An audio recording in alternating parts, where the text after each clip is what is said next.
Taito is back with Taito Milestones 3, a collection for the Nintendo Switch of arcade releases from the publisher's library. Inen Games is publishing the collection for us in North America, and thanks to them, I've been able to take a look at the collection prior to its December 10th release date, and I got some thoughts on the whole thing. Is the third time the charm, or is this collection just like the other two? Well, I think I got some answers for you today. First things first, let's run down the game selection. Just like the prior two collections, essentially, this is a collection of 10 Arcade Archives releases, combined together with a few small changes. Now the 10 games that do make up this collection are arguably a better set when compared to the first two collections. Taito Milestones 3 includes the legendary Bobble, the sequel Rainbow Islands, the story of Bobble 2, Thunder Fox, Cadash, Dead Connection, Runark, otherwise known as Growl, Champion Wrestler, and the entirety of the Rastan trilogy. There's definitely some noteworthy games here, and I'm going to dive into each one here in a bit, but first I do want to cover the features included beyond just the games. In the options menu, for each game you can adjust controls, the game settings, there's some screen options, aka filters, the ability to create interrupt data, basically a one-slot save state, there's online leaderboards for each game, there's also a built-in manual for each game too, which you can view, and yeah, that's pretty much it. There's no rewind or fast forward feature, no multiple save states, no gallery stuff, none of that's here. That's not surprising though, since none of that is included with these separate Arcade Archive versions of each game either. On top of that though, because of how the games are presented here, there's only one online leaderboard option for each game. There's no caravan mode, as well as there's no one credit high score mode option with its own leaderboard too, which are usually included in most of the Arcade Archives releases. So that's a bit of a shame. Luckily though, the game selection is strong. The first game in the collection, Bobble, is a classic without a doubt. This legendary platformer sees players control two dragons named Bub and Bob as they blow bubbles to try to capture and pop enemies across 100 levels. Now, most know about this game, so I won't go too much into it, but I do want to point out a few things. For one, 100 different levels meant for a massive arcade game in 1986. But what made this game seem even bigger than most games was the fact that there was just so many little secrets and collectibles that could be found and earned across all the levels. For example, defeating enemies in a certain order can cause certain items and bonuses to appear. Completing a set amount of actions, like blowing a set amount of bubbles or jumping a set amount of times, can cause certain bonuses to appear as well. Also, completing a set amount of stages without losing a life can grant you access to a secret room. There's magic bubbles to pop that can give players access to special abilities. Collecting the extend bubbles can grant extra lives, and so on. There's just so much to discover and encounter that it makes each playthrough different and exciting. This is truly a special game, and arguably Taito's most recognizable game outside of Space Invaders. So it is a bit surprising to see that it took a third collection in the Taito Milestones series for it to finally be included, but I'm glad they finally did. This is one of my all-time favorite arcade games ever, and it finally gets its rightful spot in the Taito Milestones series. The second game in the collection, Rainbow Islands, the story of Bobble 2, is another one that's kinda surprising to see that it took a third collection for this one to be included. This game was a big hit in the Japanese arcade scene in 1988, but it was also a big hit for those in the European markets with the many home ports that were released in that region, particularly for the various computers like the Spectrum, Amiga, or Commodore 64. Now, while this game is a sequel to Bobble, it is a very different game. I mean, it's still an action platformer with levels that you have to clear, yeah. But Bub and Bob, who are now in their human form, can now only fire off rainbows instead of bubbles. These rainbows can be used to block and defeat enemies, as well as be used as platforms to reach higher areas. And they can be even stacked on top of each other. Unlike before, where the goal is to defeat all the enemies in a stage, now that's not the case. The goal is to get to the top of the stage, and in some cases, defeat a boss that lies waiting for you. The rainbow mechanics will take some adjusting to for sure. It's a bit unusual, and will most certainly lead to many deaths, until players get accustomed to it.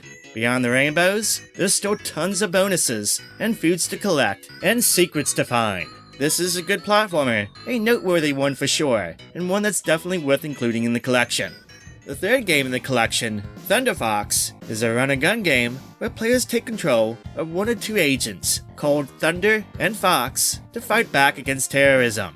Players are armed with a knife, which they can use to defeat enemies. They can also use weapons and projectiles that they can find along the way, like grenades, pistols, machine guns, and even bazookas. Sometimes you can even jump into vehicles and use them too. And there's some stages that have you in a vehicle while taking on enemies in shoot-'em-up gameplay. This is a really cool game. It's got a lot of fun set pieces and lots of variety to the stages, good gameplay, big sprites, and lots of action. I've never played this one before prior to the collection, but after giving it a go, I'm very glad they included it. Runark is a game that I think more will recognize by the other name it's known as, that being Growl. Now Runark, or Growl, is a beat-em-up game that came out in 1990, where players control a forest ranger who must beat up poachers and protect wildlife. The wildlife you can save throughout the game can actually help you out by beating up the bad guys for you. It's a pretty silly game, but it's a lot of fun. Along the way you can pick up and use 8 different weapons, a pipe, a sword, a whip, knives, grenades, as well as a revolver, an assault rifle, and even a rocket launcher. Even though the controls in this one are simple, there's just the attack and a jump button to use. Beyond the use of a joystick, players can actually perform a variety of different attacks and finishing moves depending on the position to their opponents. I think this one is a fairly good beat-em-up game with lots of action that is sure to please players. Now with that said, for an early beat-em-up game like this one, it's actually pretty impressive, simply for the number of enemies that the game places on screen at once. The sprites are of a good size and detail, and the game does not skip a beat when there's tons of enemies on screen, even when the number goes up into the double digits. The amount of enemies, though, also makes this one a fairly difficult beat-em-up. This game is no joke, so make sure you're on your toes, and make sure to make use of that jumping attack to give you some breathing room. Luckily, multiplayer does help to even the odds a bit. If you like beat-em-ups, then give this one a go. I think it's worth checking out for sure. Dead Connection is the only game that I know of that hasn't yet received its own Arcade Archive standalone release, and that will probably change. We'll probably see a release in the future.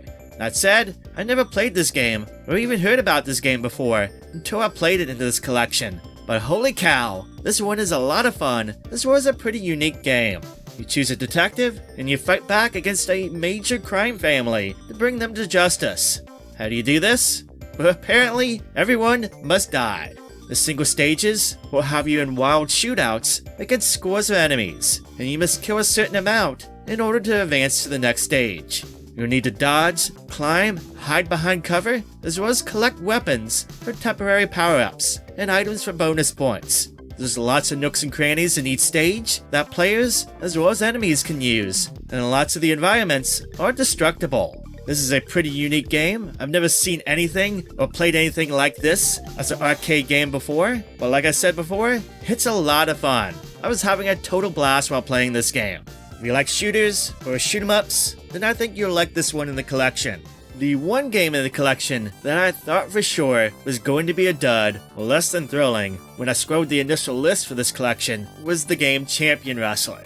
Let's be fair, a lot of wrestling games from the 80s or even the early 90s, for the most part, didn't age too well. Sure, there's a few exceptions, but generally that is the case. Well, let me tell you, Champion Wrestler actually turned out to be the exception. This is a really fun wrestling game.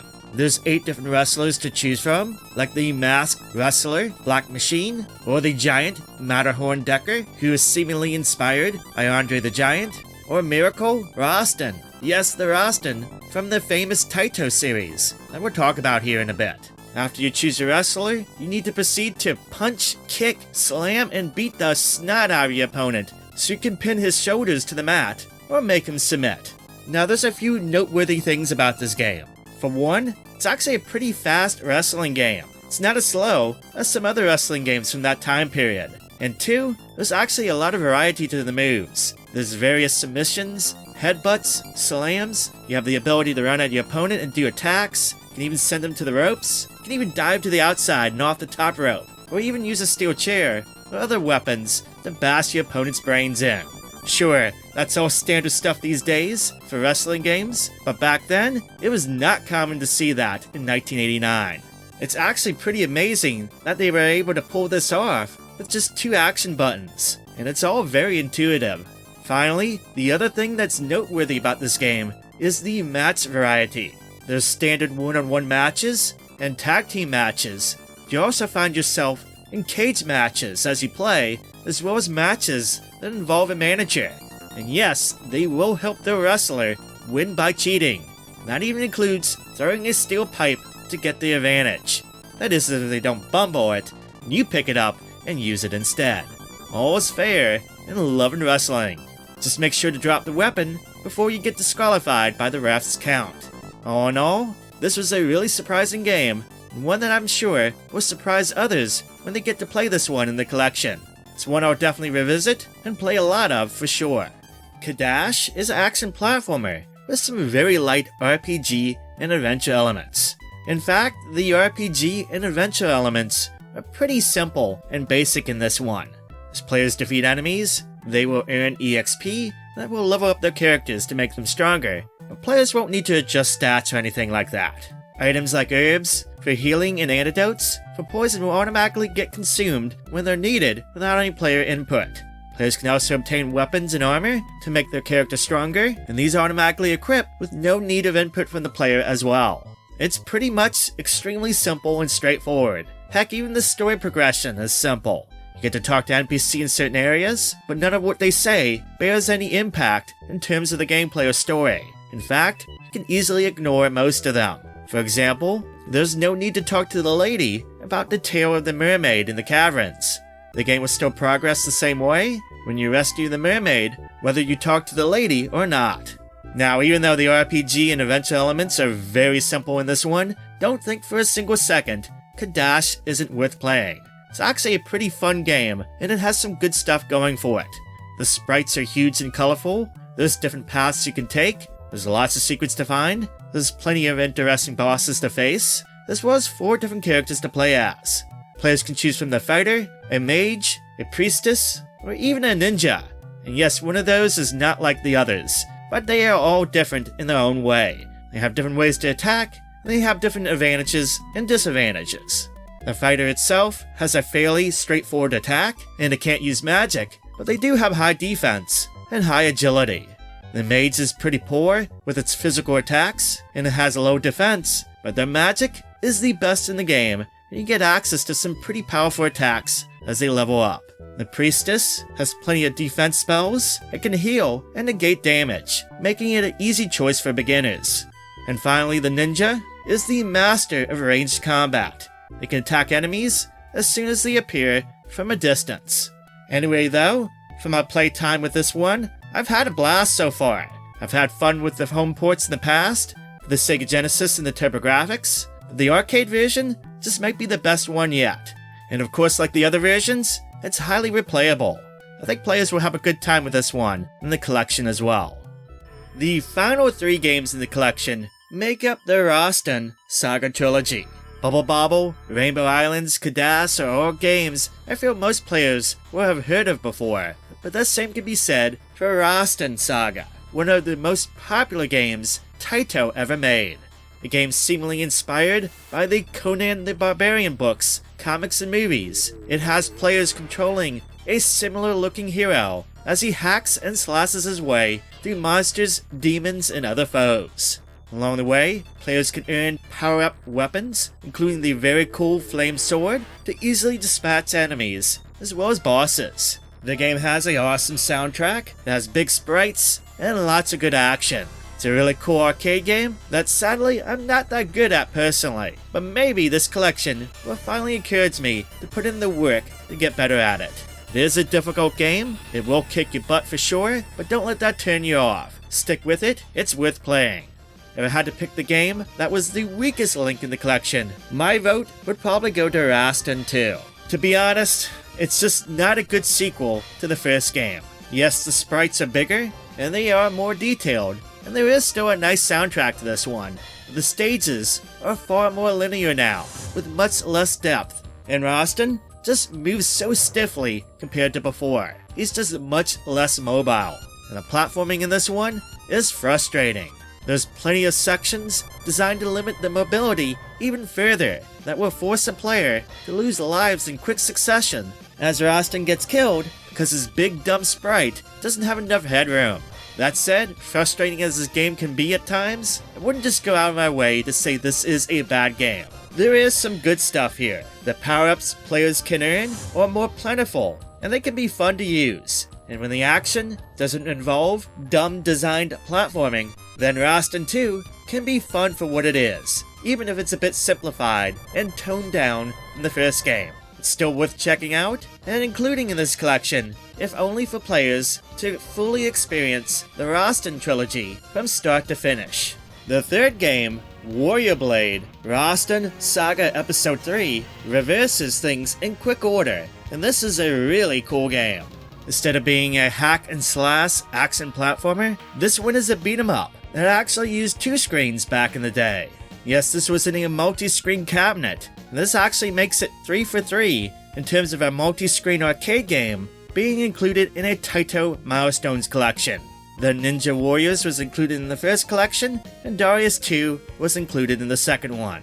What's neat in this collection is because of its unique aspect ratio, they did include an option to enable a arcade unit panel with some information and stuff as a screen option to fill up a little bit of the blank space if you wish to use it. That aside, the gameplay in this one is pretty good. There's lots of fun set pieces and action sequences, as well as a fair amount of replayability too, for players beyond just getting a high score. Players at times can choose what order they face the stages, kinda like the Darius games, with different branching paths that players can choose at the end of certain stages. Also, players can choose between 3 characters instead of just 1. There's Rastan, the sword-wielding hero, Sophia, with her long-distance whip, and Dewey, a thief who has a very short attack range, but he makes up for it for being the fastest character. The sprites in this one are large, they're very animated, and the game is pretty impressive for a game from 1991. It's got a lot of good stuff going for it, and I think this is another one in the collection that players will enjoy, especially for those who love beat-em-ups. So yeah, these 10 games are a much better overall set compared to the previous collections. This collection consists of games that are absolutely some of Taito's very best, as well as some games that are not as famous, but have turned out to be pleasant surprises, and are highly fun to play. There's no duds here, like the previous collections. I mean, Rastan 2 is divisive, but no one can say that it isn't important, considering the aim to include the entire Rastan trilogy for players to experience from start to finish. If you like arcade games, then I think you will dig this one, even with the features being a bit lacking in that department, and the price point, $39.99, still being a point of contention. Just like the last collection, I do think $29.99 is the sweet spot for these, at least digitally. But at least the 10 games included this time around are ones worth playing and experiencing, unlike the past 2 collections that had some questionable choices. This collection will be available exclusively for the Switch on the eShop and in stores for $39.99 on December 10th. Until then, there is a pre-order discount on the eShop of 10% off until December 11th. I'll have links down below to both the digital and physical editions for those who want to pick it up. Let me know down below what your thoughts on this collection are. Do you think it's worth it or not? And I'm curious, if Taito were to make a theoretical Milestones Collection Volume 4, what games would you like to see be included? I personally would love to see the later Bobble games, Bubble Symphony and Bubble Memories, get included. For the first one, it has been a long time since its last console release, and for the second one, Memories hasn't ever been released on consoles ever. I think that needs to change. But for now, that's all from me today. Thank you so much for watching and subscribing. I hope you have a wonderful day, and I'll catch you on the next video.